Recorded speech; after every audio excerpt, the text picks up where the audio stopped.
Praise the lord. మన ప్రభువును రక్షకుడైన యేసుక్రీస్తు వారి కృప మనందరికీ తోడైండునుగాక. అందరూ బాగున్నారు కదూ? మీరందరూ బాగుండాలని నేను ప్రతిదినం కూడా కోరుకుంటా ఉన్నాను. ప్రతిదినం మరి యొక్క దైవస్వర సందేశాలు ఆలకిస్తున్న వారందరూ కొరకు నేను ప్రతినిత్యం కూడా ప్రార్థిస్తూ ఉన్నాను. అందరూ బాగున్నారు కదూ? ఏదన్నా మీకు ప్రార్థన అవసరతలు ఉంటే మీరు కింద కామెంట్లో పెట్టండి, మీకోసం కూడా మేము ప్రార్థన చేస్తాం. God bless you. మంచిది. మరి యొక్క చక్కని తరుణంలో ఒక మంచి వర్తమానాన్ని మనం ఆలకిద్దాం. ఏంటి ఈరోజు వర్తమానం అంటే, అపవాది కలిగించేటటువంటి కొన్ని ఆటంకాలు.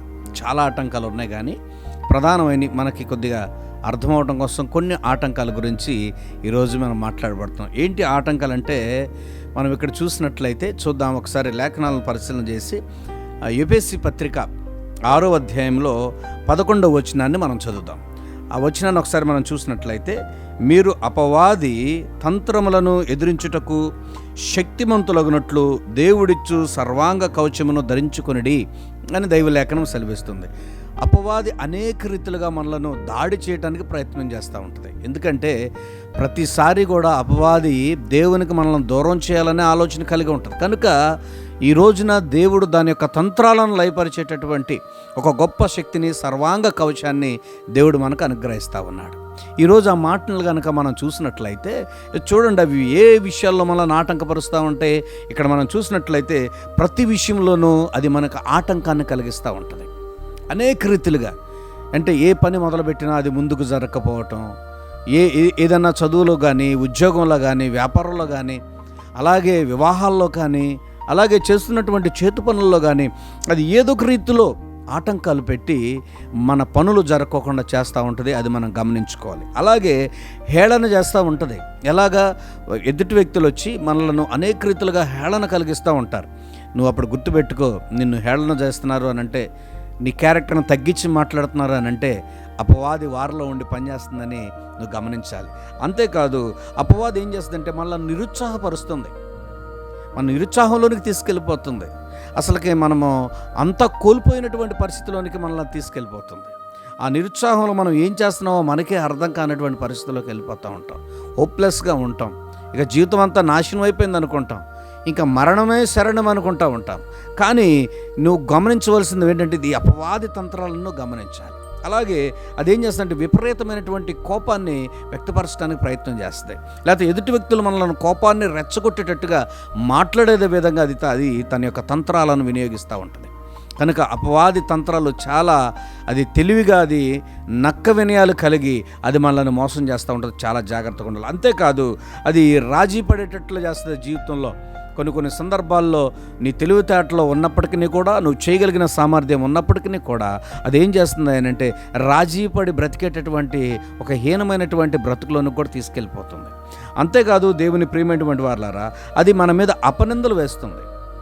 అనేక మంది మన మీద అపనిందలు వేసి మనల్ని అవమానం పాలు చేయడానికి అది ప్రయత్నాలు చేస్తుంది. దానికి ఉన్నటువంటి తంత్రాలు అవన్నీ కూడా. ఇంకంతేకాదు, అది ఏం చేస్తుందంటే మన మీద కుట్రలు పన్నేటట్టు చేస్తుంది. అనేక రకాలైనటువంటి కుట్రలు మన మీద పన్నుతూ ఉంటారు. ఇవన్నీ మనం చూస్తున్నప్పుడు ఇవన్నీ అపవాది తంత్రాలని మనం గుర్తెరగాలి. ఈ అపవాది తంత్రాల వలన మనం ఏంటంటే చివరికి ఎలాగైపోతామో అంటే మానసికమైనటువంటి రుగ్మతలోనికి వెళ్ళిపోతాం, మానసికమైనటువంటి బలహీనతల్లోకి వెళ్ళిపోతాం. ఇంకా మనం ఏంటంటే ఆలోచించేటటువంటి శక్తి కూడా మనకు ఉండదు, కృంగిపోతూ ఉంటాం.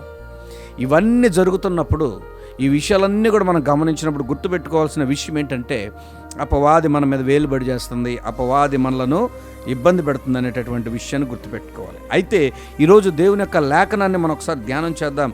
ఎఫెసీ పత్రిక 6వ అధ్యాయంలో ఒకసారి 12వ వచనాన్ని కనుక మనం చూసినట్లయితే, ఏలయనగా మనము పోరాడునది శరీరులతో కాదు, కానీ ప్రధానులతోనూ అధికారులతోనూ ప్రస్తుత అంధకార సంబంధమగు లోకనాథులతోనూ ఆకాశ మండలముందన్న దురాత్మల సమూహములతోనూ పోరాడుచున్నాము. అంటే మనకు కంటికి కనిపించేదంతా అయితే మనం యుద్ధం చేయగలుగుతాం. కంటికి కనిపించినటువంటి మన మీద దాడి చేసినప్పుడు వాటిని ఎలాగ మనం వాటిని గుర్తుపట్టగలుగుతాం? అందుకే దేవుడు మనకేమిచ్చాడంటే సర్వాంగ కవచాన్ని మీరు ధరించుకోండి. దేవునికి స్తోత్రం కలుగునుగాక. అందుకని 14వ వచనం నుంచి 6వ అధ్యాయము 14 నుండి 18 వచనాలు మనం చూస్తే ఏమని చెప్పబడిందంటే, ఏలయనగా మీ నడుమునకు సత్యమును దట్టి కట్టుకొని నీతి అను మైమరుపు తొడుగుకొనిడి అని. ఎప్పుడైతే ఈ సత్యాన్ని మనం నడుముకు దట్టిగా కట్టుకోవాలి. రోమన్ సైనికులు వాళ్ళు నడుమునకు బెల్ట్ కట్టినప్పుడు, దట్టిని కట్టినప్పుడు అది గట్టిగా ఉంటే వాటన్నిటికీ కూడా వస్తువులు పెట్టుకుంటారు. అలాగే మనం ఎలాగుండాలనంటే నీ నడుమునకు దట్టి కట్టుకోవాలంటే నీ నడుమును నువ్వు బలపరుచుకోవాలి. నీ నడుము తిన్నగుంటే నువ్వు నిలబడగలుగుతావు కదా. అలాగే ఇక్కడ మనం చూసినట్లయితే పాదములకు సమాధాన సువార్త వలనైన సిద్ధ మనసు తొడుగుకొని నిలవబడుడి. 16వ వచనం అంటాడు, ఇవన్నీయుగాక విశ్వాసమును డాలు పట్టుకొనుడి, దానితో మీరు మీ దుష్టుల యొక్క అగ్నిబాణములన్నీ కూడా ఆర్పుటకు శక్తిమంతులగుదురు. మరియు రక్షణను శిరస్త్రాణమును దేవుని వాక్యమును ఆత్మకడ్గమును ధరించుకునుడి. ఆత్మ వలన ప్రతి సమయమందును ప్రతి విధమైన ప్రార్థనను విజ్ఞాపనలు చేయుచు ఆ విషయమై సమస్త పరిశుద్ధుల నిమిత్తము పరిపూర్ణమైన పట్టుదలతో విజ్ఞాపన చేయుచు మెలకుగా ఉండుడి. దేవునికి స్తోత్రం కలుగునుగాక. నువ్వు అపవాదిని ఎదిరించాలంటే ఈ సర్వాంగ కవచాన్ని నువ్వు ధరించాలి. ఈ సర్వాంగ కవచాన్ని నువ్వు ధరించినప్పుడు అపవాది తంత్రాలను ఎదిరించగలుగుతావు. కనుక ఈ అపవాది నిన్ను పెడుతున్నటువంటి ప్రతి విధమైనటువంటి ఆ సమస్యల నుంచి దేవుడు నిన్ను విడిపించగలుగుతాడు. కనుక అంధకార సంబంధమైన వాటితో నీ యుద్ధం చేస్తున్నప్పుడు పరిశుద్ధాత్మని సహాయం కోరి ఈ రోజు నువ్వు శక్తిమంతుడిగా నిలబడాలని కోరుకుంటా ఉన్నాను. అలాగే దేవుని యొక్క దృష్టిలో నువ్వు కూడా బలవంతుడు కావాలని నేను కోరుకుంటా ఉన్నాను. కనుక ప్రతి సమయంలో దేవుని ప్రార్థించి ప్రతి సమయంలో దేవునికి అనుకూలమైనటువంటి బిడ్డగా నువ్వు నిలబడినప్పుడు వీటిని మనం జయించగలుగుతాం. ప్రార్థించుకుందాం. ఖచ్చితంగా దేవుడు నీకు విజయాన్ని ప్రసాదిస్తాడు. మహాగణుడా, పరిశుద్ధుడా, ప్రేమ కలిగిన మా తండ్రి, మీ కొందనాలు. ఉదయకాల సమయంలో దైవస్వర సందేశాల ద్వారా మీరు మాతో మాట్లాడుతున్న ప్రతి దినము మిమ్మల్ని స్తుతిస్తున్నాం తండ్రి. ఈ రోజున సర్వాంగ కవచాన్ని మేము ధరించుకోవాలని, అపవాది తంత్రాలను ఎదిరించువారంగా మేము ఉండాలని మీ కృపను మా మీద విస్తరింపచేయండి. మమ్మలను మీరు బలపరచండి, మమ్మలను మీరు వినియోగించుకోండి. దేవా, అపవాది తంత్రాలను లయపరచుటకు కావలసినటువంటి శక్తి సామర్థ్యాలను ఈ బిడ్డలకు మీరు అనుగ్రహించండి. మీరు వాటిని లయపరిచారు కనుక మేము కూడా వాటిని లయపరచుటకు కృప చూపించండి. నా తండ్రి, వాటిని ఎదిరించి వాటి నుంచి విడిపించబట్ట కృప చూపించండి. కుటుంబాల నిండార్లుగా దీవించమని నజరుడైన యేసుక్రీస్తు వారి శక్తి కలిగిన నామమును బట్టి ప్రార్థించి పొంది ఉన్నాము తండ్రి. ఆమెన్. God bless you. దేవుడు మనందరూ దీవించునుగాక. ఈ సందేశాలు మీకు ఆశీర్వాదకరంగా ఉంటే మాకు మెసేజ్ చేయండి. మీ కొరకు మేము ప్రార్థన చేస్తూ ఉంటాం. God bless you.